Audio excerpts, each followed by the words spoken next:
Then it will not try to rotate when. अगर कोई current carrying coil है और उसे हम यूनिफॉर्म मैग्नेटिक फील्ड में रख रहे हैं और वो रोटेट होने की कोशिश नहीं करेगी, कब? तो सिंपल बात है, जब उस पर टॉर्क जीरो लगेगा। टॉर्क जीरो लगेगा तो वो रोटेट होने की कोशिश नहीं करेगी। ठीक है, यही तरीका है। तो अपन देखते हैं कब टॉर्क नहीं लगेगा। बी बॉम्बे, plane of the coil is perpendicular to the magnetic field. सही है, प्लेन ऑफ द कॉइल अगर मैग्नेटिक फील्ड के परपेंडिकुलर होगा तो उस प्लेन का जो नॉर्मल बनेगा वो मैग्नेटिक फील्ड के साथ कितना एंगल बनाएगा? जीरो। तो इसके लिए टॉर्क इक्वल टू क्या होता है? बीना साइन थीटा। तो थीटा जीरो हो गया तो टॉर्क भी जीरो हो जाएगा। सही बात है, इसका आंसर बी बॉम्बे। 68 पर आ जाएं। 68 में length and breadth of rectangular coil are 50 centimetre and 40 centimetre. 50 and 40 है। इससे हम एरिया फाइंड कर सकते हैं इस कॉइल का। और बोला गया है करंट 10 एम्पियर फ्लो हो रही है, नंबर ऑफ टर्न 100 है। It is suspended in magnetic field so that its plane makes an angle 60 degree with magnetic field of 3 tesla. Torque, तो ये सीधे फॉर्मूला बेस्ड क्वेश्चन है। Torque equal to BINA sine theta लगेगा। Magnetic field कितने tesla है? देखो कितने tesla है, 3 टेस्ला है। करंट कितने एम्पियर है? 10 एम्पियर है। नंबर ऑफ टर्न 100 है और साइन 30 डिग्री लिया जाएगा। इसको ध्यान रखना। क्यों? क्योंकि यहाँ जो एंगल बन रहा है वो कहाँ बन रहा है? यहाँ जो एंगल बन रहा है वो प्लेन के साथ बन रहा है मैग्नेटिक फील्ड का। ओके, तो हाँ, अब एरिया बी ए और रह गया बीना। तो चलिए एरिया लेंथ इंटू ब्रेड्थ कर देते हैं। क्या क्या लेंथ ब्रेड्थ थी? 50 एंड 40। तो ये हो जाएगा 50 and 40 into 10 to the power कितना हो गया? -4, क्योंकि ये किस में था? सेंटीमीटर में थे। बस इसी को कैलकुलेट कर लीजिए, बता दीजिए क्या आंसर आ रहा है। यस, कितना? 300। सभी का रहा है 300? एक बार चेक कर लो।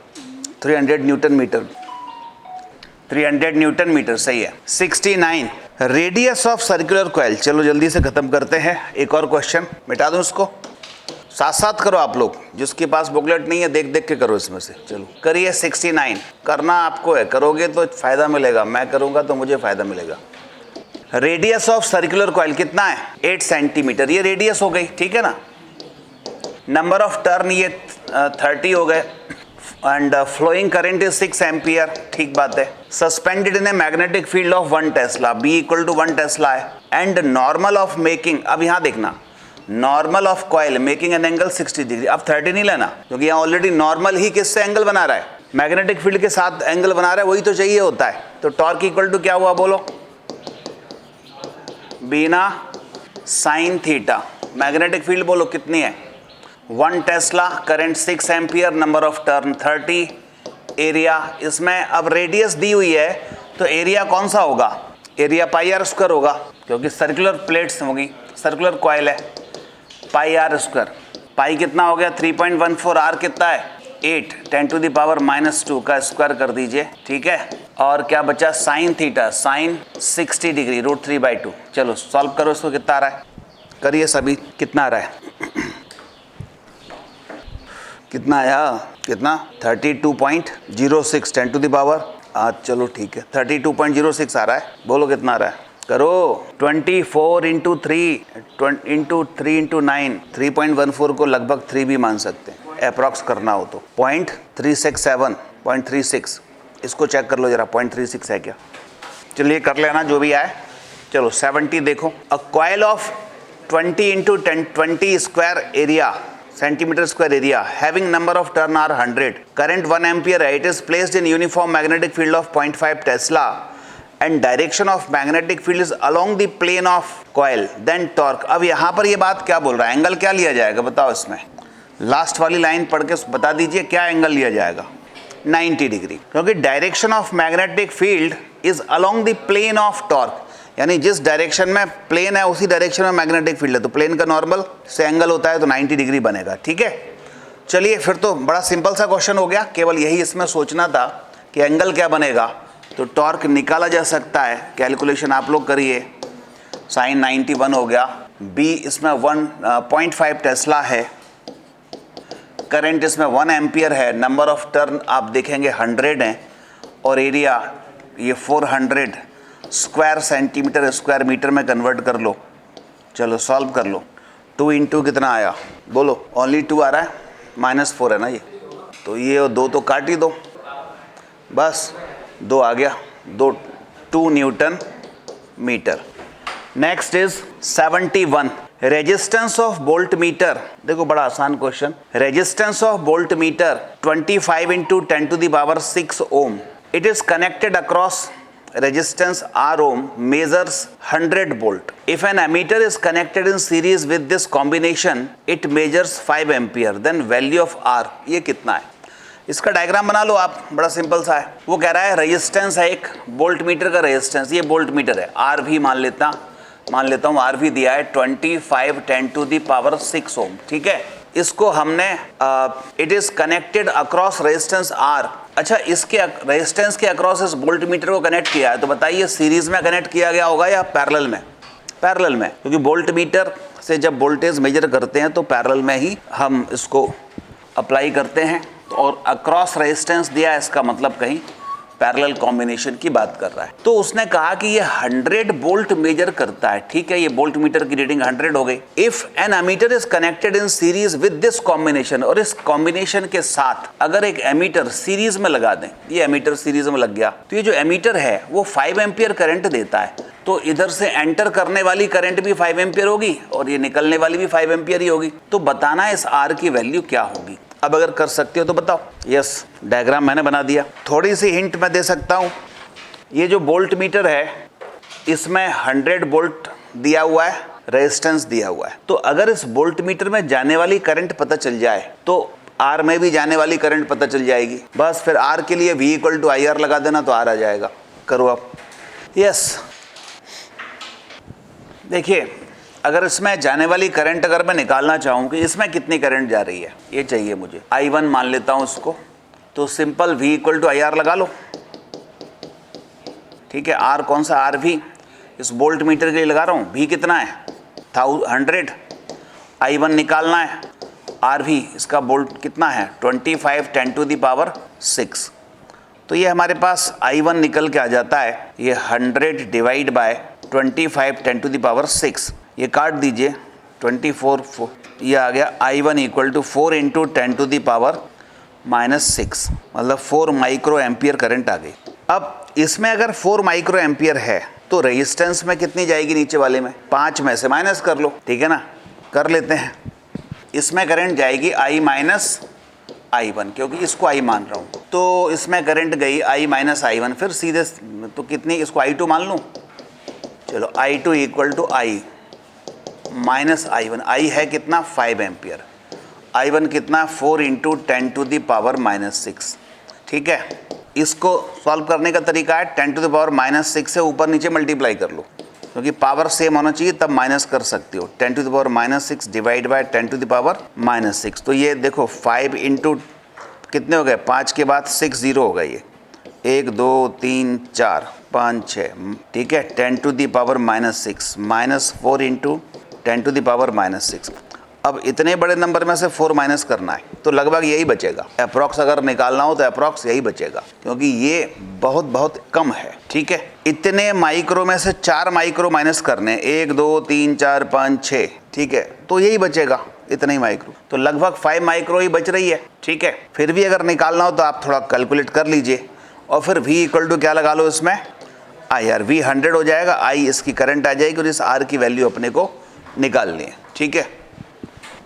बोलो। और वैसे भी इसका रेजिस्टेंस इतना ज़्यादा है कि ये 25 लाख हो गया, 25 लाख ओम हो गया, तो इसमें से तो करंट बहुत कम जाना चाहेगी, इसी में से जाना चाहेगी। करंट हमेशा कहाँ से कहाँ जाती है? लोएस्ट पाथ से जाती है, लोएस्ट रेजिस्टेंस वाले पाथ से जाती थी। इसका रेजिस्टेंस बहुत कम होगा इसके कंपेरिजन में, तो या तो एग्जैक्ट निकालो ये ऐसे, और एग्जैक्ट नहीं निकाल रहे तो अपन ये सोच लें कि ये 25 लाख ओम रेजिस्टेंस है, उसमें करंट I1 हमने निकाली 5 माइक्रो एम्पियर, मतलब बहुत कम 4 माइक्रो एम्पियर करंट जा रही है। तो इस 5 एम्पियर में से 4 माइक्रो इसमें गई, तो 5 एम्पियर बहुत बड़ी करंट होती है, उसमें से माइक्रो तो जरा सी होगी, तो इसका मतलब इस R में अप्रॉक्स 5 माइक्रो ही मान सकते हैं। तो सिंपल V = IR लगाओगे अगर इसमें, तो आप देखो क्या आएगा। V है 100, I 5 है, और R कितना आ गया? डिवाइड कर दो 20, तो इसका 20 ओम होगा, इसका होगा कितना 20 ओम, ठीक है, अप्रॉक्स 28 होगा, 20 ओम होगा अप्रॉक्स, लेकिन वो 25 लाख के कंपेरिजन में तो बहुत कम है ना, तो इसका मतलब इसी में से ज़्यादा करंट जाएगी मैक्सिमम। तो अब ऑप्शन में ऐसे ही होगा, कहीं 20 लिखा होगा, कहीं 100 दिया होगा, कहीं 25 दिया होगा। तो हमारा आंसर एग्जैक्ट अगर आप निकालोगे तो कि करंट की वैल्यू थोड़ी सी 5 से कम होगी, ठीक है। तो इसको काटेंगे तो ये रेजिस्टेंस 20 से हल्का सा ज़्यादा होगा, 20.01 ऐसा आ जाएगा, 21 भी नहीं होगा, 21 से तो बहुत कम होगा। तो उसको अप्रॉक्स क्या लगाएंगे, 20 लगाएंगे, ठीक है। चलो नेक्स्ट 72 पर आ जाओ। 100 volt voltmeter having resistance 20 kilo ohm is connected in series with high resistance R. अब इसमें उल्टा दिया है, ध्यान देना, जैसा कहा जाए वैसा करना है। वो कह रहा है 100 ओम का एक वोल्ट मीटर है, ये हो गया वोल्ट मीटर, जिसकी रीडिंग कितनी है, जिसका रेजिस्टेंस कितना है 100, अच्छा रीडिंग है ये, तो रीडिंग कितनी है 100 वोल्ट, हैविंग रेजिस्टेंस कितना है 20 किलो यानी 20,000, ठीक है। इसको सीरीज में कनेक्ट किया, किसके साथ, हाई रेजिस्टेंस आर के साथ। This combination is connected to 110 volt line. अब इस कॉम्बिनेशन को बोल रहा है, कनेक्ट किया हमने 110 वोल्ट की लाइन पर। If reading of volt meter is 5 volt then value of R. अब इसकी रीडिंग है कितनी, 5 वोल्ट, तो बताना इस रेजिस्टेंस की वैल्यू क्या होगी, ठीक है। अब देखो 100 वोल्ट वोल्ट मीटर का मतलब क्या है, 100 वोल्ट वोल्ट मीटर का मतलब है कि ये मैक्सिमम कितना मेजर कर सकता है, 100 वोल्ट। मेजर कर रहा है कि नहीं कर रहा वो नहीं है, 100 वोल्ट का मतलब क्या हो, वो इतना मेजर कर सकता है। तो यहाँ पर आप देख सकते हैं 100 वोल्ट का वोल्ट मीटर है, उस पर प्रिंट है कि ये 100 वोल्ट मेजर कर सकता है, रेजिस्टेंस इसका इतना है, लेकिन रीड कितना कर रहा है, 5 वोल्ट। समझ आई बात, कर सकता है 100 लेकिन कर रहा है 5, क्योंकि जब हम 110 की लाइन पे लगा रहे हैं। तो इसका मतलब इससे तो कोई मतलब नहीं रहा हमारा, क्योंकि वो तो इसने लिमिट दे दी कि इतना मेजर कर सकता है। लेकिन जब 110 वोल्ट पे जोड़ते हैं तो 5 इसको मिल रहे हैं, तो बाकी के इसको मिलेंगे, कितने मिलेंगे, 110 में से 5 चले गए तो 105 इसको मिलेंगे। तो यहाँ मैं लिख देता हूँ 105 वोल्ट, ठीक है, ये इसको मिल रहा है। अब पूछा क्या उसने, रेजिस्टेंस पूछा है। तो रेजिस्टेंस के लिए मुझे इस ब्रांच में करंट चाहिए। करंट के लिए मैं कैसे निकालूंगा, ये 5 वोल्ट इसके मिल रहे हैं, ये इसका रेजिस्टेंस है, V = IR लगा लो, तो इसमें करंट आ गई, वही करंट इसमें होगी, ठीक है। तो चलिए करंट पहले वोल्ट मीटर में निकालें, करंट I = V/R। V कितना है 5, गलती मत करना 100 नहीं लिखना, 100 तो ये है कि 100 वोल्ट का वोल्ट मीटर है तो इतना मेजर कर सकता है, कर कितना रहा है 5 वोल्ट। तो 5 डिवाइड बाय 20 किलो, तो किलो मतलब 10⁻3, ठीक है।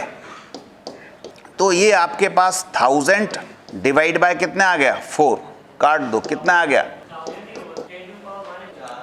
अच्छा -3 है ना, सही है, मिली हो गया। चलो तो ऐसे लिखा रहने दो अपन, 1/4 10⁻³ 1/4 मिली एम्पियर हो गया। तो ये हमारे पास करंट आ गई।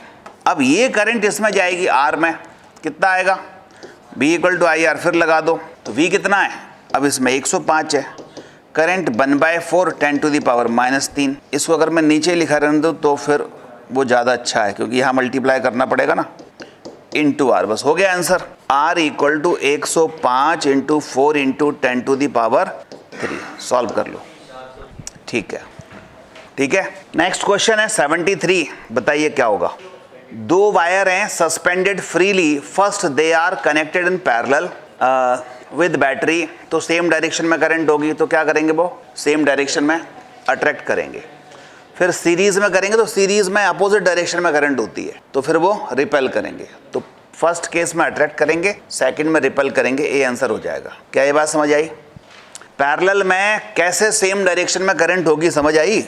देखो ऐसे होगी कुछ, ये 2 वायर हैं, अगर मैं पैरेलल में कनेक्ट करता हूं तो मतलब मुझे बैटरी कुछ ऐसी कनेक्ट करनी पड़ेगी ना, ये वायर है, यहाँ दोनों को कनेक्ट करना पड़ेगा ऐसे, फिर इधर बैटरी लगानी पड़ेगी, तो करंट दोनों में सेम डायरेक्शन में जा रही है, मतलब दोनों अट्रैक्ट करेंगे, पैरेलल हो गया। सीरीज में कुछ कहानी ऐसी होती है, ये दोनों वायर को जोड़ दो और बीच में एक बैटरी लगा दो, तो इसमें करंट गई, इधर से करंट आई, इधर से इसमें आई, तो देखो दोनों में कैसी है, अपोजिट डायरेक्शन में करंट है सीरीज में, तो इसका मतलब सीरीज में क्या करते हैं रिपेल और पैरेलल में करते हैं अट्रैक्ट, तो आंसर ए हो जाएगा, ठीक है। कॉन्सेप्ट पर बेस्ड क्वेश्चन है। नेक्स्ट 74 पर आ जाओ। If a moving coil galvanometer is to be converted into 0.03 ampere ammeter, 4 R shunt is needed and R shunt is needed to convert it into 0.06 ampere ammeter, then what will be the current pass through the ammeter without shunt? Without shunt कितनी current जारी होगी, ये IG पूछा उसने। करो, देखो दो equation बनेंगी, पहले शंट ये है 4R और करंट ये है, फिर दूसरी बार शंट इतना है R है, करंट इतनी है। जब हम ये कहते हैं कि हम एक अमीटर बना रहे हैं इतने एम्पियर का, तो वो क्या होती है, वो रेंज होती है उसकी, और ये रेंज ही तो है। और गैल्वेनोमीटर से जब विदाउट शंट करंट जाती है तो वो आईजी होती है। ठीक है, आईजी फाइंड करना है, करो कोशिश। क्या फार्मूला था शंट का, बोलो। S equal to I G into G upon S कितना है, बोलते जाओ। 4R, आई जी पता नहीं है, G पता नहीं है, I कितना पता है 0.03 माइनस आई जी पता नहीं है। ये फर्स्ट इक्वेशन हो गई। चलो दूसरी इक्वेशन बनाओ। शंट कितना है, R है, आई जी पता नहीं है, G पता नहीं है, ये कितना हो गया 0.06 माइनस आई जी पता नहीं है। क्या दोनों को डिवाइड कर दूं, first divide by second, divide करोगे तो क्या कट जाएगा बताओ, R से R कट जाएगा, क्या बचेगा इधर 4, इधर आई जी जी से आई जी जी कट जाएंगे, 1/0.03 माइनस आई जी, और ये वाले ऊपर पहुंच गए 0.06 माइनस आई जी। क्या आई जी की वैल्यू निकल आएगी सॉल्व करके, निकालो तो इसका मल्टीप्लाई करो, 4 into 0.03 minus 4 I G equal to 0.06 minus I G, करिए 0.02 एम्पियर, मिटा दूं। यस, नेक्स्ट 75 पर आ जाओ। A coil having 100 turns and 2 ampere current is flowing through the value of moment of force on this coil is 0. Weber per meter square magnetic field. Moment of force निकालना है। Moment of force क्या होता है, torque. Torque निकालना है। Torque equal to formula बोलो, बिना sine theta. B बताओ कितना है, ये रहा 0.2। आई बोलो 2, एरिया बोलो, इधर से कैलकुलेट करोगे 8 into 10 80 square centimeter square meter में कन्वर्ट कर लो। साइन थीटा बताओ, साइन एंगल कितना बनेगा 90, क्योंकि ये नॉर्मल इधर है, मैग्नेटिक फील्ड यहाँ है, तो ठीक है इसको हटा ही देंगे, बस यही आंसर है। सॉल्व। नंबर ऑफ टर्न 100 से और मल्टीप्लाई कर दो। ठीक है, करो। 32 का फैक्टर आएगा, कितना रहा है 0.32 न्यूटन मीटर। चलो 76 पर आ जाओ। अच्छा क्वेश्चन है, आजकल कॉन्सेप्चुअल क्वेश्चन ऐसे ही आ रहे हैं। 76, 2 thin metallic wire are placed along x and y axis and the same current flowing through them. If AB and CD are 45 degree from the axis, then on which line magnetic field will be 0? देखो उसने कहा एक तो ये वाला wire है, इसको मैं ये ब्लू कलर से बना दूं, x एक्सिस के अलॉन्ग है, और एक ये वाला वायर है, ये y एक्सिस के अलॉन्ग है। दोनों में ही सेम करंट फ्लो हो रही है और करंट की डायरेक्शन ये है। और वो कहता है कि ये जो AB और CD लाइन है वो एक्सिस से 45 डिग्री पर है, तो AB और CD कौन सी लाइन पर नेट मैग्नेटिक फील्ड 0 होगी। तो जब नेट मैग्नेटिक फील्ड 0 की बात करते हैं तो क्या हमें सोचना पड़ता है, हमें सोचना पड़ता है कि क्या मैग्नेटिक फील्ड अपोजिट डायरेक्शन में है और क्या मैग्नेटिक फील्ड इक्वल है। इक्वल और अपोजिट डायरेक्शन में हो जाएंगी तो कैंसिल आउट हो जाएंगी। तो जरा पहले एक एक करके ऑप्शन पर विचार करते हैं। अगर मैं AB लाइन पर सोचूं तो AB लाइन पर पहले इधर सोचते हैं, फिर इधर अगर देखूंगा तो ये वाली फील्ड, ये वाली करंट ऊपर है, तो यहाँ फील्ड पहले वाले वायर की क्या बनेगी, डॉट या क्रॉस, डॉट बनेगी। ठीक है, और इस वाले वायर की क्या बनेगी, देखो क्या बनेगी, क्रॉस। तो मतलब यहाँ तो दोनों कट जाएंगी। इस पे आ जाओ, इधर वाले पॉइंट पर कहीं, इधर करंट है, ये डॉट, ऊपर करंट है तो क्रॉस, यहाँ भी कट जाएंगी, कट रही हैं। तो मतलब AB लाइन पर 0 होगी। अब जरा CD पे भी देख लो, अगर मैं इस पॉइंट पर देखता हूं तो इधर करंट जा रही है तो क्या बनेगी, डॉट। ठीक है, ऊपर करंट जा रही है तो क्या बनेगी, डॉट, यानी दोनों डॉट आ रहे हैं, इसका मतलब ये तो ऐड होंगे। और ऐसे ही CD पर भी आप देखोगे, इसका क्रॉस आ रहा है, इसका भी क्रॉस आ रहा है, तो दोनों ही क्रॉस आ रहे हैं। इसका मतलब CD पर फील्ड 0 नहीं हो सकती, लाइन AB पर, पूरी लाइन पर फील्ड क्या होगी, जीरो होगी, तो आंसर ए हो जाएगा। ठीक है, कॉन्सेप्चुअल क्वेश्चन। चलो 77 में बता दीजिए। 10 ampere current is flowing through a right angle conductor ABC such that AB 3 है, BC 4 है, AC 5 है, the magnetic field is 5 tesla to the conductor, then force on the conductor will be. Force on the conductor कितना होगा? अच्छा, इतना ही question है। 10 M, पहले अपन triangle बना लें ABCD। देखो AB 3 है, BC 4 है और AC 5 है, इसका मतलब राइट एंगल ट्राइंगल बनेगा 3 और 4 का। ठीक है, ये 3 हो गया, 4 हो गया, ये 5 हो गया। ठीक है, AB हो गया 3, BC हो गया, ये हो गया, B हो गया और ये C हो गया। Magnetic field 5 tesla is perpendicular to the conductor, ऐसी है। क्रॉस टाइप फील्ड मान सकते हैं, परपेंडिकुलर तो तभी होगी, आप डॉट टाइप मान लो, वो भी परपेंडिकुलर होगी। B इक्वल टू 5 टेस्ला है। फोर्स ऑन द कंडक्टर, इस कंडक्टर पे फोर्स बता दो कितना है, बोलो, निकालो जरा।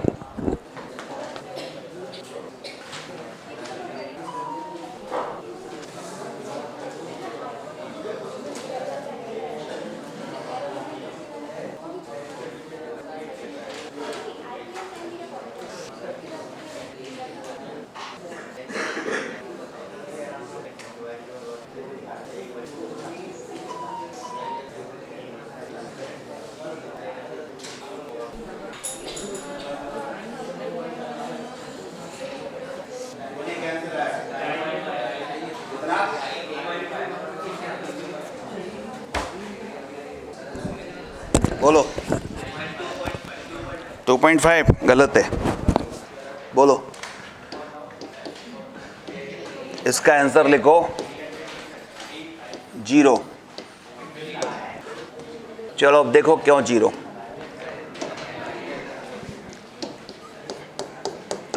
कोई से भी टाइप की मैग्नेटिक फील्ड हो, इधर देखो जरा,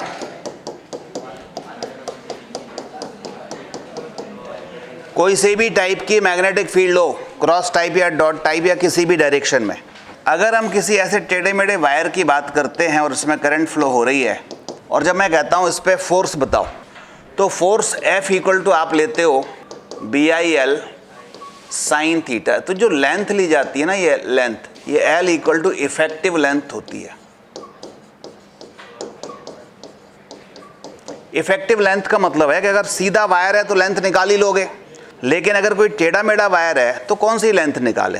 तो जैसे डिस्प्लेसमेंट निकालते हैं, initial point to final point, सीधी डिस्टेंस, तो एक्चुअली इस पूरे टेढ़े मेढ़े वायर को हम इस वायर से रिप्लेस कर सकते हैं। कौन से वायर से?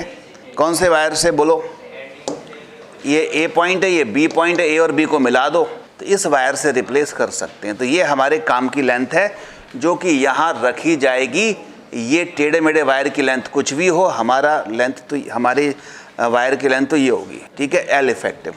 अब सोचो कि अगर मैं इसी क्रॉस फील्ड में अगर एक ट्राइंगल बना के रख दूं या किसी भी शेप का एक क्लोज लूप रख दूं, तो इस क्लोज लूप की लेंथ क्या होगी? 0, इफेक्टिव लेंथ 0, क्योंकि इसमें ना तो इनिशियल पॉइंट है ना फाइनल पॉइंट है। तो इसलिए इफेक्टिव लेंथ क्लोज लूप की क्या होती है? 0। लेंथ 0 हो गई तो फोर्स भी 0 हो जाएगा। तो इसलिए इसका आंसर जो हम दे रहे थे वो कितना था? 0। L effective equal to 0। ठीक है, चलिए इसी के मिलते जुलते एक क्वेश्चन और देता हूं आपको। ये क्रॉस फील्ड है,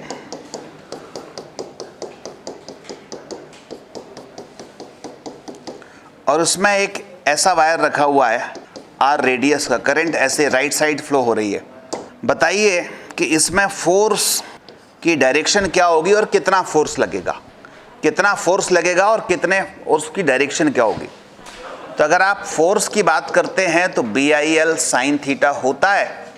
B हम यहाँ पर B ही ले लेते हैं, ठीक है, और I को I ही ले लेते हैं। तो BIL, L क्या लेंगे बता दो? R, बिल्कुल आप सही समझ में आ गया। A और B, इससे कोई मतलब नहीं है, इफेक्टिव लेंथ चाहिए होती है, और इफेक्टिव लेंथ क्या है हमारे यहाँ पर? ये 2R है। ठीक है, तो 2R साइन 90 हो जाएगा क्योंकि ये परपेंडिकुलर रखा है, तो 2BIR हमारा आंसर होगा। अब क्वेश्चन उठता है कि ठीक है 2BIR हो गया, फोर्स की डायरेक्शन क्या है? फोर्स लेफ्ट हैंड रूल से आएगा। क्रॉस फील्ड है, करंट किधर जा रही? इधर, तो इस पूरे सर्कुलर वायर को हम एक रॉड की तरह बिहेव करा सकते हैं कि ये रॉड है ये। तो इधर करंट है तो अपवर्ड लग रहा है, तो ये अपवर्ड। ये आर रेडियस का वायर है, करंट आई फ्लो हो रही है। बताइए ये मैग्नेटिक फील्ड है, इस पर फोर्स की डायरेक्शन क्या होगी और कितना फोर्स लगेगा? यस, 0, क्योंकि इफेक्टिव लेंथ ये हो गई, यानी इस पूरे सर्कुलर वायर को एक सिंपल वायर की तरह, सिंपल रॉड की तरह मानेंगे और इस रॉड की जो लेंथ है वो मैग्नेटिक फील्ड की डायरेक्शन में, तो कितना आ जाएगा? 0, खत्म। ठीक है, चलो मिटा दें। अब आ जाओ अगला क्वेश्चन पे 78 पर। क्वेश्चन 78 में if kinetic energy of proton neutron alpha particle is same, kinetic energy को के मान लो तो ये सेम है, किसके लिए? प्रोटॉन के लिए, न्यूट्रॉन के लिए और अल्फा पार्टिकल के लिए। प्रोटॉन पर चार्ज क्या होता है? मान लो कि E है, प्लस का E, तो न्यूट्रॉन पर प्लस E होता है, अल्फा पार्टिकल प्लस 2E होता है। मास की बात करें तो इसका अगर m है तो न्यूट्रॉन का 2m होगा और इसका 4m होगा, ये अपने को मालूम होना चाहिए। उसने कहा कि जब ये are moving on the circular path in same magnetic field, magnetic field same है, सेम मैग्नेटिक फील्ड में ये सर्कुलर पाथ पर रिवॉल्व करते हैं, तो किसकी रेडियस बड़ी छोटी है? तो रेडियस का फॉर्मूला क्या होता है? mv/qb, बिल्कुल सही है। इस वेलोसिटी को आप काइनेटिक एनर्जी के टर्म में ले लो, अंडर रूट बोलो 2 qv होता है, qv को क्या लिख सकते हैं? Kinetic energy upon 2 qv upon क्या था? m। ठीक है, ये बन गया। और वैसे भी ये क्या है? मोमेंटम है। आप ऐसे भी सोच सकते हैं, चलो ये था क्या? ये मोमेंटम था, m भी क्या है? मोमेंटम है, तो p/qb हुआ। और काइनेटिक एनर्जी जो होती है half mv² equal to momentum से अगर देखोगे तो इसमें m से ऊपर नीचे मल्टीप्लाई कर लेते हैं ना, आपने किया होगा 11th में, इसमें m से ऊपर नीचे मल्टीप्लाई कर लो, ये अपन वैसे ये m से ऊपर नीचे मल्टीप्लाई कर लिया तो m² v² हो गया, मतलब ये हो गया p²/2m। तो काइनेटिक एनर्जी का फार्मूला क्या होता है? p²/2m, मोमेंटम के टर्म में। तो बताओ मोमेंटम क्या हुआ? अंडर रूट में कितना? 2mk/qb। तो आप रेडियस का फार्मूला ये भी याद रख सकते हैं, mv/qb है, मोमेंटम p/qb है, या और कितना है काइनेटिक एनर्जी के टर्म में? अंडर रूट 2mk/qb है। अब इस क्वेश्चन में क्या सेम दिया है? बताओ क्या सेम है तीनों के केस में? काइनेटिक एनर्जी सेम है, मैग्नेटिक फील्ड सेम है, 2 सेम है, तो चार्ज तो अलग अलग है, मास भी अलग अलग है, तो r directly proportional under root m/ क्या आ गया? q। अब सोच लीजिए कि इसमें से कौन सा सही होगा इस रिलेशन से, बोलो, या निकाल लेते हैं सबका अपन। चलो पहले प्रोटॉन की रेडियस निकालें, कितना आएगा? रूट m/q ही मान लेते हैं, ठीक है, डायरेक्टली प्रोपोर्शनल है, ये मान लेते हैं। न्यूट्रॉन की बताओ, मास कितना? 2m, चार्ज कितना? वही q, ठीक है। अल्फा पार्टिकल की बताओ, मास कितना? 4m, चार्ज कितना? डबल होता है 2q, बोलो, ऐसे ही कुछ होता है। मास 4m है और चार्ज कितना है? कितना आ गया? 2 से 2 कट ही गया, ये 4 का स्क्वायर रूट 2, तो अंडर रूट m/q। तो आप देख रहे हैं अल्फा पार्टिकल और प्रोटॉन, इनकी रेडियस सेम आई है और इसकी थोड़ी ज़्यादा आई है, रूट 2 टाइम्स है, ठीक है। तो अब मिला लो कौन सा आंसर सही है, किसकी बराबर है? बोलो किसकी बराबर है? यहाँ पर इसमें करेक्शन भी हो सकता है, उसको सही कर लेना। अल्फा और पी की बराबर है, ठीक है, और बड़ा कौन है? न्यूट्रॉन। तो इसमें ऐसा आप ढूंढ लेना जो भी मिल जाए, ये ऑप्शन में कुछ गड़बड़ हो सकता है, ठीक है। आपने ये तो किया, अंडर रूट m/q, रेडियस निकालनी थी, तो रूट m/q, ये किसका हो गया? प्रोटॉन का। अच्छा, न्यूट्रॉन का कितना हो गया? Under root 2m/q। Alpha particle कितना हो गया? रूट 4m/2q, ठीक है। तो ये आपके पास तो कैंसिल ही हो गया, यानी ये आंसर अगर इसको मिलाएं तो ये बनेगा rp इक्वल टू कितना? r अल्फा, ठीक है, और rd क्या है? इन दोनों से बड़ा है, तो ग्रेटर देन, ये rd तो बड़ा है ना, रूट 2 टाइम्स ऑफ m/q, तो इसकी जो वैल्यू होगी वो rd को यहाँ लिख दो, rd ग्रेटर देन rp बराबर r अल्फा, ऐसा लिख सकते हैं, ठीक है। चलिए 79 पर आ जाओ, मिटा दूं। 79, ये भी अच्छा क्वेश्चन है। ये H प्लस क्या है? हाइड्रोजन, हाइड्रोजन आयन हो गया। इस पे चार्ज कितना? पॉजिटिव ही, ठीक है। मास m मान लेते हैं। हीलियम आयन है, हीलियम वही अल्फा पार्टिकल हो गया, कितना होता है? प्लस का 2e और मास 4m। O डबल प्लस बोलो, ऑक्सीजन प्लस 2e। अब आ जाओ, इसने कहा इनकी क्या सेम है?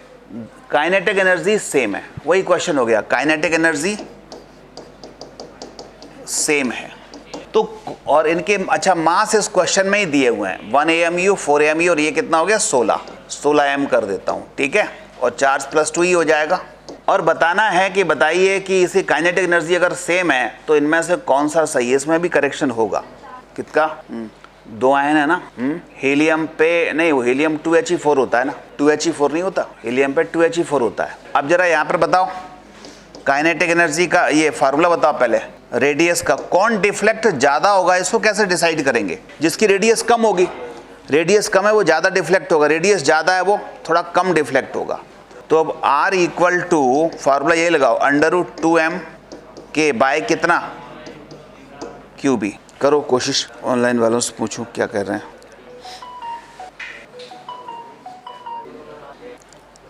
बोलो।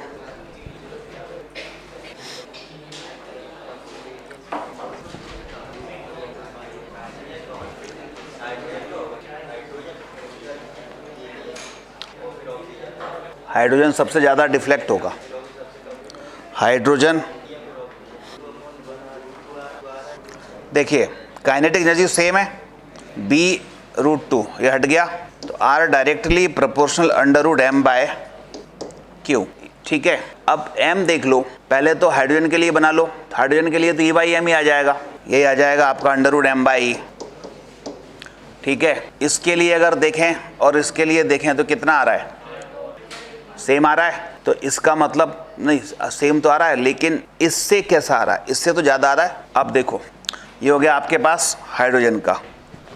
अब आ जाएं हम किसके के लिए? हीलियम के लिए।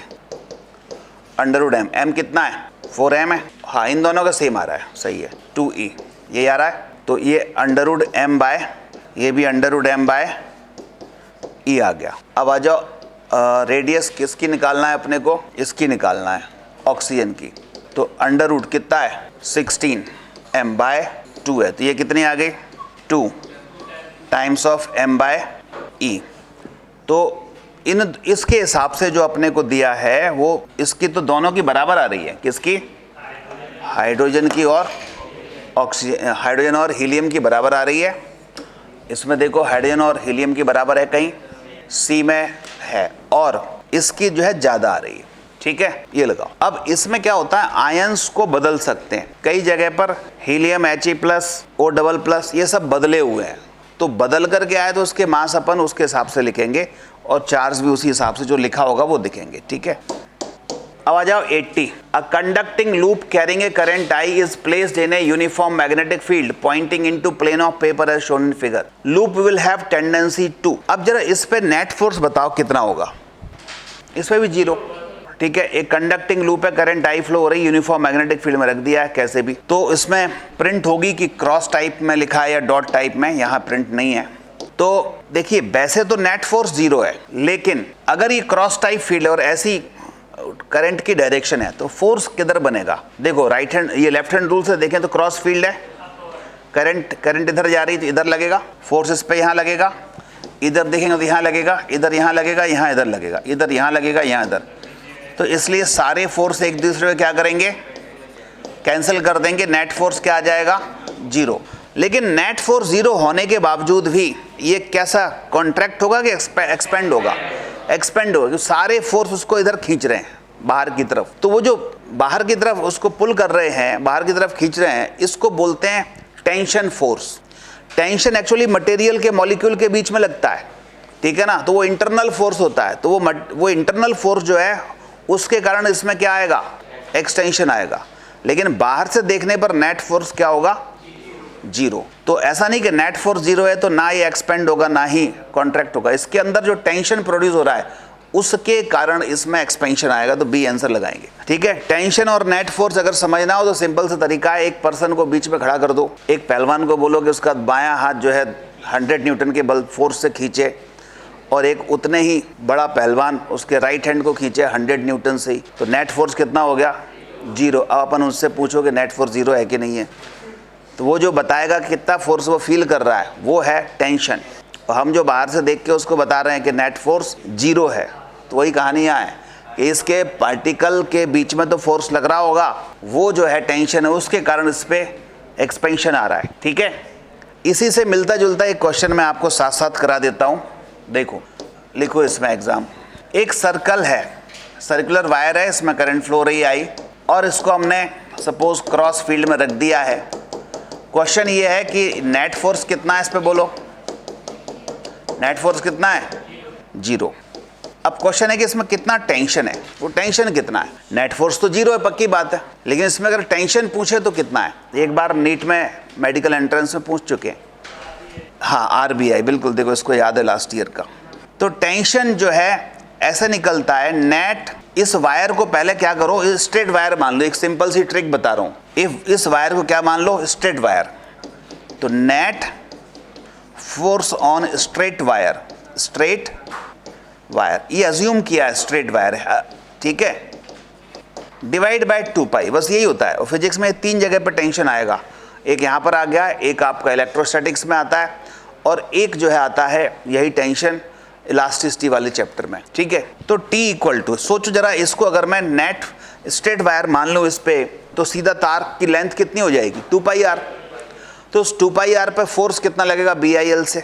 BI 2πr, तो BI 2πr डिवाइड बाय 2π, बस कट गया 2π से 2π, यही आंसर है। T इक्वल टू RBI याद कर लो, जिससे कि थोड़ा याद करने में आसानी होती है, रिजर्व बैंक ऑफ इंडिया। तो टेंशन लगता है BIR या RBI। कभी कभी क्या करते हैं वो कि ये जो वायर है ना, इसकी लेंथ कहते हैं कि L है, रेडियस नहीं देते, तो अब L के टर्म में निकालना है मान लो, तो L के टर्म में कितना आ जाएगा? मान लो 2πr को उसने L बोला है, तो सिंपल बोलो क्या होगा, T equal to BIL upon 2π, यही आंसर होगा, क्योंकि इसको स्ट्रेट अगर मान लोगे तो लेंथ L हो गई, तो BIL अपॉन 2π। ठीक है, चलो 81 पर आ जाओ। A galvanometer coil has resistance of 12 ohm and meter shows full scale deflection for current 3 milliampere. How will you convert the meter into voltmeter of range 0 to 18 volt? कर सकते हो, करो, ट्राई करो, इतने सारे मैंने बता दिए, खुद से ट्राई करो जरा, लास्ट चल रहा है, बस 2-3-4 क्वेश्चन और बचे। Galvanometer coil has resistance of 15 ohm. Resistance 15 ओम का है, इसको फुल स्केल डिफ्लेक्शन के लिए जरा बताओ, G इक्वल टू कितना है? 15, और ये IG कितना है? अच्छा 81 करना है, चलो कोई बात नहीं। G कितना है? 12 ओम। IG कितना है? 3 मिली एम्पियर। वोल्ट मीटर में कन्वर्ट करना है, तो वोल्ट मीटर की रेंज कितनी है? 18 वोल्ट है। क्यों इसमें गड़बड़ हो गया? लाइन ऑफ साइट आ रहा है, हाँ, तो उसको बोलो, भाई नहीं रहा ना वो, तो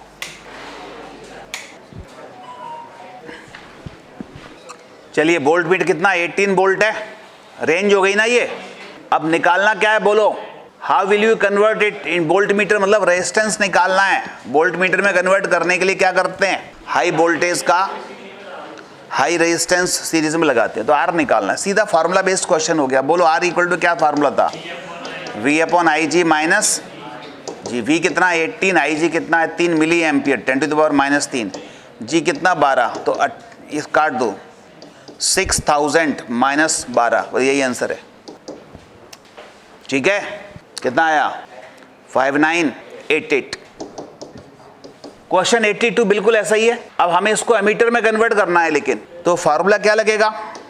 यस बोलो, फार्मूला लगेगा S equal to IG into G divide by I minus IG। IG बोलो कितना है? 4 milli 10 to the power -3। G बोलो 15। I बोलो कितने रेंज है? 6। IG बोलो 4 into 10 to the power -3। Solve कर लो, और अप्रॉक्स भी कर सकते हो, ये 4 एम्पियर में 6 एम्पियर में से 4 मिली एम्पियर माइनस करोगे तो लगभग यही अप्रॉक्स बचेगा। ठीक है, ऑप्शन देख के अप्रॉक्स भी कर सकते हो, जरूरी नहीं कि एग्जैक्ट घटाओ उसको। ये 6000 मिली एम्पियर में से 4 मिली एम्पियर माइनस करने पड़ेंगे। ये 6 एम्पियर कितने हो गए? 6000 मिली एम्पियर हो गए। 6000 मिली एम्पियर से 4 मिली एम्पियर माइनस कर दो तो अप्रॉक्स 6000 ही होंगे, वरना हाँ। और फिर कैलकुलेट कर लो बस। जब ये बहुत कम हो ना तो आप तो इसी को 6 ही मान लिया करो, क्योंकि आप सोचो ना ये 6000 मिली एम्पियर है, इसमें से 4 मिली एम्पियर माइनस करना है तो ये तो बहुत कम है 6000 के कंपैरिजन में। तो लगभग 6000 ही बचेंगे, यानी 6 ही बचेंगे अपन, तो ये मान के चलो। तो बस काट लो इसको, 4 10⁻³ इंटू 15 डिवाइड बाय 6 कर लो अप्रॉक्स।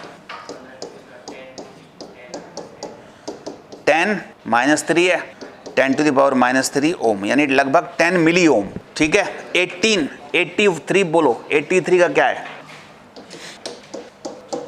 चलिए क्वेश्चन 83 बताएं। The resistance of an ammeter is 13 ohm. Ammeter का रेजिस्टेंस है कितना? 13।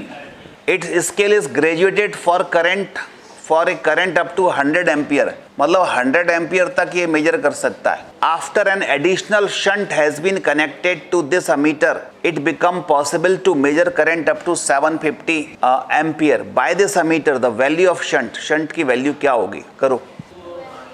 2 ओम, सभी का 2 ओम आ रहा है। क्या किया?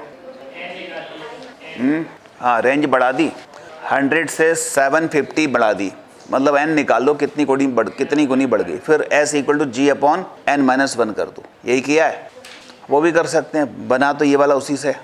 84 बताएं। Under the influence of uniform magnetic field a charge particle is moving on a circle of radius r with constant speed v। Time period किस पे डिपेंड करता है, किस पे नहीं करता? टाइम पीरियड होता है 2πm/qb, वो r और b पे डिपेंड नहीं कर रहा, तो b बॉम्बे लगाओ। 85 पर आ जाओ। आपको electric charge q moves with velocity v vector दिया है in an electromagnetic field which is given by E and B, दोनों दिए हैं। The y component of force experienced bye q, y component निकालना है फोर्स का। तो ऐसा करो, ये लॉरेंज फोर्स की बात कर रहा है। F = क्या होता है? q bracket E + v cross, यही होता है। चलिए वैल्यू पुट कर देते हैं। q कितना है? q ही है। E कितना है? 3i कैप प्लस बोलो j cap plus 2k cap. अब v क्रॉस b, अब v का और b का क्रॉस प्रोडक्ट करके लिखना पड़ेगा। तो पहले अपन क्रॉस प्रोडक्ट करते हैं। क्रॉस प्रोडक्ट के लिए v = कितना दिया है? बोलो 3i plus 4j plus 2k cap, और b कितना दिया है? i plus j minus 3k cap. हमें v क्रॉस b निकालना है, आता है सबको? डायरेक्ट कर सकते हैं। पहले i लिखो ब्रैकेट, i को छुपा लो, फिर क्रॉस मल्टीप्लाई, 4 3 जा 12, फिर 2 1 जा 2, फिर माइनस j लिखते हैं, j को छुपा लो, 3 3 जा कितने हो गए? -9, माइनस 2 1 जा 2, फिर k के लिए आप इस k को छुपा लो, 3 1 जा 3, माइनस 4 1 जा 4। ठीक है, इसको सॉल्व करें, कितना आ गया? 12 और 2 -14i और 9 और 2 11, माइनस के ना तो प्लस के 11j, और ये कितने हो गए? माइनस के k कैप। यहाँ रख देते हैं। ये माइनस का कितना है? ये 14i प्लस 11j और माइनस k कैप। आपको इसमें थोड़ा सा सॉल्व करना है, मतलब ऐड करना है। i j j एक साथ ऐड कर लो, तो ये आ गया q ब्रैकेट 3i और i है क्या? 14 है। कितने बचे? माइनस के 11i, ये प्लस के j हैं और ये प्लस के 11 है। कितने हो गए? 12j, ये प्लस के 2 है, माइनस के प्लस का k बचता है, ये f है। ये हमारे पास नेट फोर्स है। नहीं, अब उसने एक्चुअली नेट नहीं पूछा, उसने पूछा है कि फोर्स का ओनली y कंपोनेंट। तो y कंपोनेंट क्या होगा? j वाला। तो j का मल्टीपल कौन है? 12। तो Fy क्या हुआ? प्लस का 12q। ये आंसर है। इसमें ऑप्शन में नहीं हो तो करेक्ट कर लेना कहीं। हाँ, इसमें करेक्शन होगा, इसको कर लो। ठीक है, x कंपोनेंट पूछेंगे तो 11 होगा, k कंपोनेंट पूछेंगे तो 1 टाइम्स होगा। अब इसमें अगर ऐसा लिखा होता y component of only magnetic force, तो मैग्नेटिक फोर्स का फिर 11 होता, क्योंकि आप देख रहे हैं ये वाला जो फोर्स है वो किसका है, ये इलेक्ट्रिक फोर्स है, और ये वाला पार्ट किसका है, ये मैग्नेटिक फोर्स है। तो अगर यहाँ पे शब्द देखना पड़ेगा ये क्या दिया है, तो ये अगर मैग्नेटिक दिया है तो 11 ही होगा फिर, लेकिन अगर मैग्नेटिक नहीं दिया, नेट फोर्स दिया, तो नेट फोर्स में तो इलेक्ट्रिक फोर्स भी शामिल हो गया, तो फिर 12 होगा। चलो 86 लास्ट क्वेश्चन इसका। अ थिन सर्कुलर डिस्क, एक ये थिन सर्कुलर डिस्क है, सॉलिड है, इसकी रेडियस है r, यूनिफॉर्मली चार्ज कर रखा है इसको with density sigma greater than 0 per unit area, ठीक है। The disc rotate about its axis with uniform angular speed omega. Magnetic moment find करना है, मैग्नेटिक मोमेंट। करो, कोशिश करो।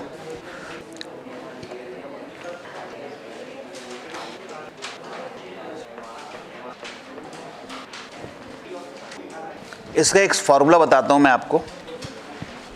m इक्वल टू याद रखो q अपॉन 2m इंटू आई omega. ये हम पढ़ चुके हैं, कहाँ पढ़ चुके हैं बताओ, पिछले टर्न पर। एक ये पढ़ाया था मैग्नेटिक मोमेंट और एंगुलर मोमेंटम का रेशो क्या होता है।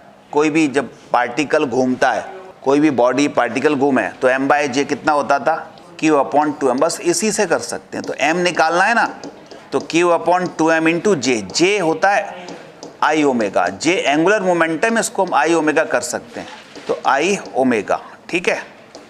अब देखते हैं इस पे चार्ज क्या है बताओ। चार्ज तो वो सरफेस चार्ज डेंसिटी दे रखी है, तो Q को हम लिखेंगे सिग्मा इंटू ए, तो इस Q को लिख दूं मैं सिग्मा इंटू ए मतलब पाई आर स्क्वायर, डिस्क है ना, डिवाइड बाय 2m आई। अब देखो डिस्क का मोमेंट ऑफ इनर्शिया, ये रोटेशनल मोशन में अपन पढ़ेंगे, और अगर याद हो आपको तो बहुत अच्छी बात है।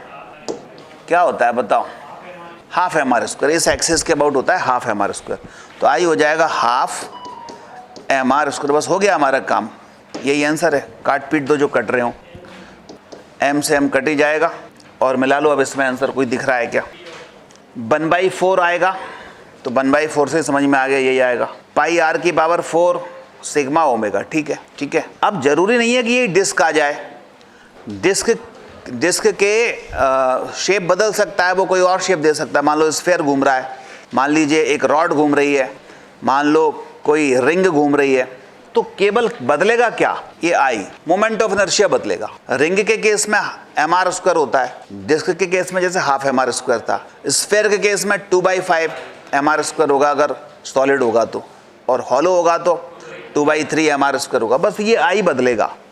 तो एक क्वेश्चन मैंने दे दिया, इसका मतलब ये नहीं कि यही आ जाएगा, इसकी बॉडी बदल सकते हैं, ठीक है, तो ऐसे ध्यान रखना। तो यहाँ पर अब ये मैग्नेटिक इफेक्ट ऑफ करंट खत्म होता है। कुछ थोड़े और क्वेश्चन में आपको, क्योंकि अब समय इतना नहीं है कि नया चैप्टर स्टार्ट करूँ, अगले टर्म से नया करेंगे इलेक्ट्रोमैग्नेटिक इंडक्शन EMI। तब तक मैं कुछ और क्वेश्चंस, इसी के कुछ स्टैंडर्ड क्वेश्चन हैं, वो आपके नोट्स में नहीं है लेकिन बहुत बहुत इंपॉर्टेंट क्वेश्चंस हैं, उनको मैं आपको एक बार कराता हूँ।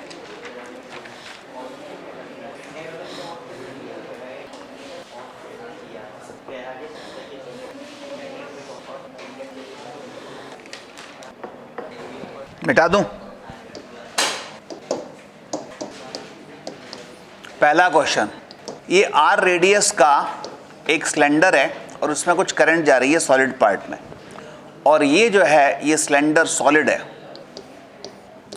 सॉलिड सिलेंडर है, करंट फ्लो हो रही आई। क्वेश्चन है ये इसकी जो एक्सिस है, इससे आर डिस्टेंस पर यहां मैग्नेटिक फील्ड कितनी है अंदर, बोलो। अरे फार्मूला सीधा बताया था, बोलो।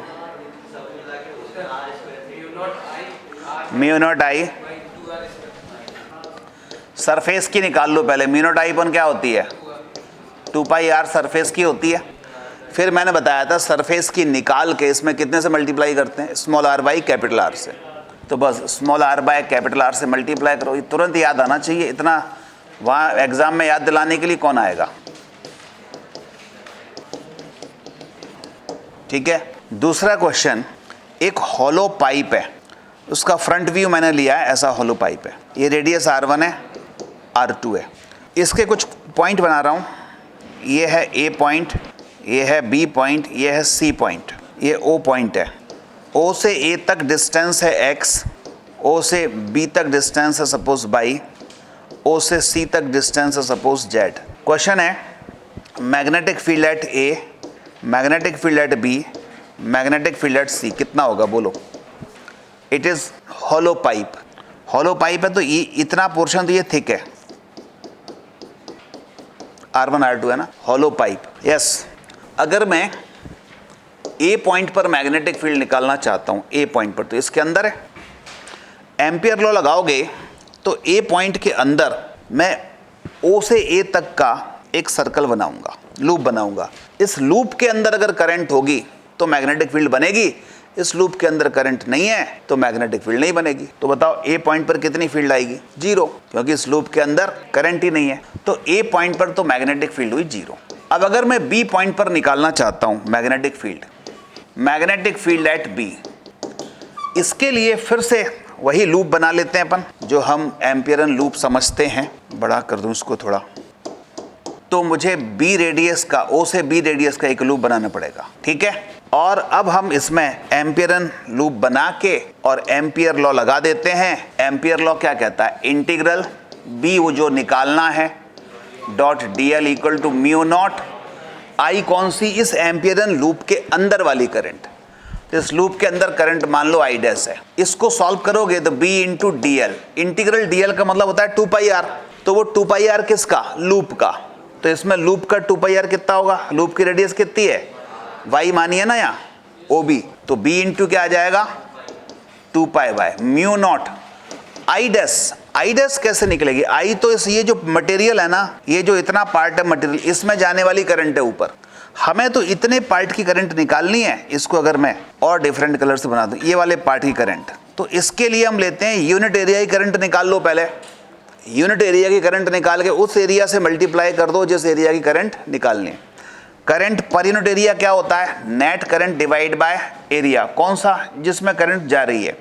किस में करंट जा रही है? पाई R2 square minus R1 square, यही में करंट जा रही है।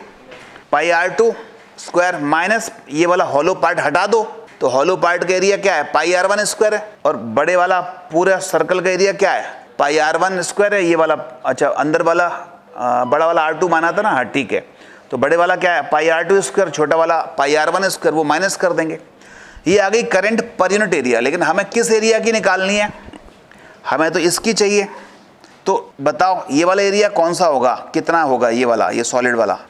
पाई y square minus R1 square, ठीक है। बस हो गया आंसर हमारा। अब इसमें आप ये पाई से पाई तो उड़ा दो, B चाहिए तो म्यू नॉट I ब्रैकेट में y square minus R1 square divide by ये 2π y और नीचे R2 square minus R1 square, यही आंसर है B पॉइंट पर। अगर मैं अब C पॉइंट पर मैग्नेटिक फील्ड निकालूं तो C तो बाहर के लिए चाहिए, और बाहर अगर एम्पियरन लूप बनाओगे ये वाला, तो इस लूप में तो पूरी करंट अपने आप आ जाएगी। तो सिंपल हमें ये डिस्टेंस चाहिए, ये सबसे आसान है।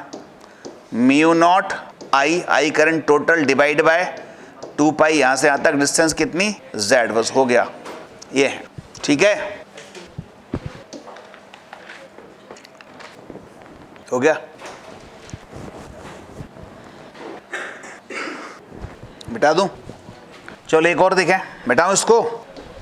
देखो ये क्रॉस फील्ड है,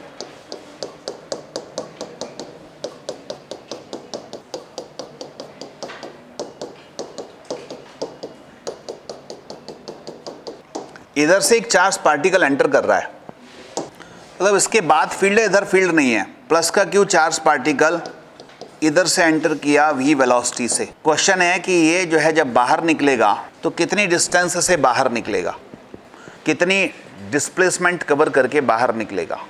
तो पहली बात तो जब ये एंटर करेगा तो इसका पाथ कैसा बनेगा? सर्कुलर ऐसे बन जाएगा। पॉजिटिव चार्ज है और क्रॉस फील्ड में जा रहा है। फॉर्मूला क्या बनता है? PCA anti clockwise. तो ऐसे, अच्छा जिधर से अगर ये जितने एंगल पर हम ऐसे फेंकते ना उतने एंगल से ही बाहर निकलेगा ऐसे, ठीक है। यानी ए से एंटर करेगा, बी से बाहर निकलेगा। तो आपको बस ए बी की डिस्टेंस ही बतानी है कितनी है। तो बड़ा सिंपल हो गया, रेडियस निकाल लो, डबल कर दो। तो आप देखेंगे रेडियस निकाला जाए तो वो ए बी आ जाएगा 2 टाइम्स ऑफ आर। आर की value M B upon Q B, यही हमारा आंसर है, ठीक है। 2 M B upon Q B distance होगी। अब इसी में क्या करते हैं, थोड़ा सा कॉन्सेप्चुअल क्वेश्चन बना देते हैं। वो कहते हैं कि मान लो कि मैग्नेटिक फील्ड जो है वो यहां तक है,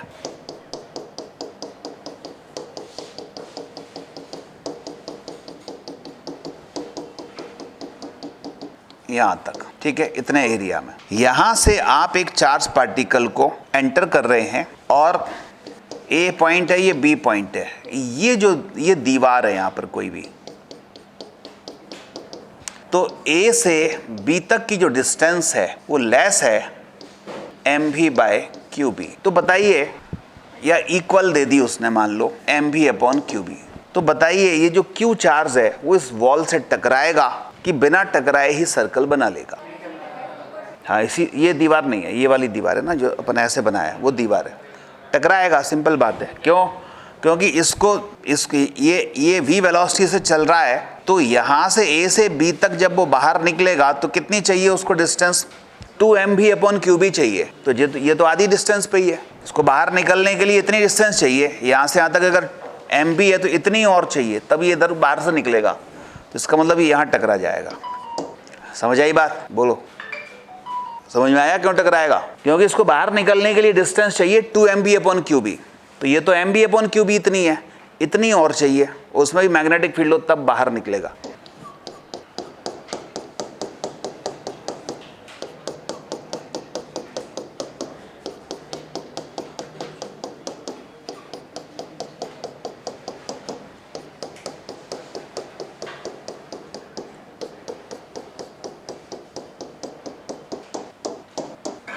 ऐसे थीटा एंगल पर एक चार्ज पार्टिकल को फेंक रहे हैं इधर v वेलोसिटी से।